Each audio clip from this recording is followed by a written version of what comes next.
สวัสดีครับวันนี้มาอยู่กับผมบังนบ110ล้อทองนะฮะ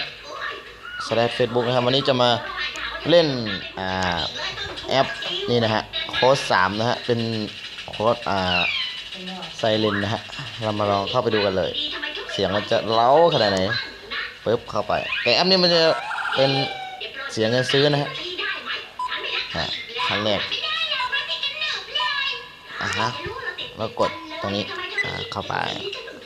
มันจะขึ้นมาอย่างนี้นะฮะเสียงแบบถ้าเราก็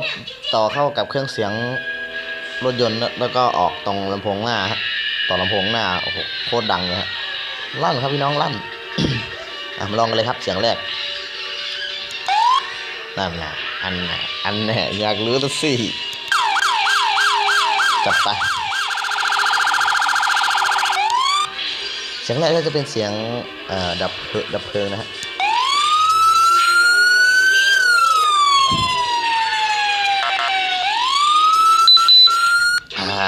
เสียงที่2นะฮะ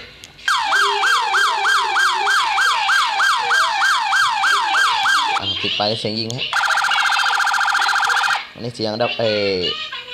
รถพยาบาลฮะไฮโล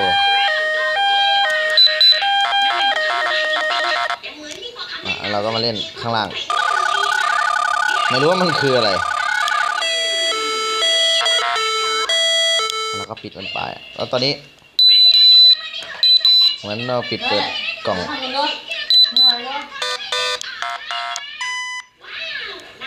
่เสียงแบบออโต้ฮะกดเข้าไปแล้วมันจะออโต้มันเอง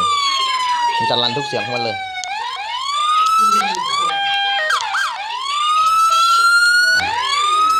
แล้วเข้าไปแล้วมันจะรันของมันเองนะวันนี้เรามาจบ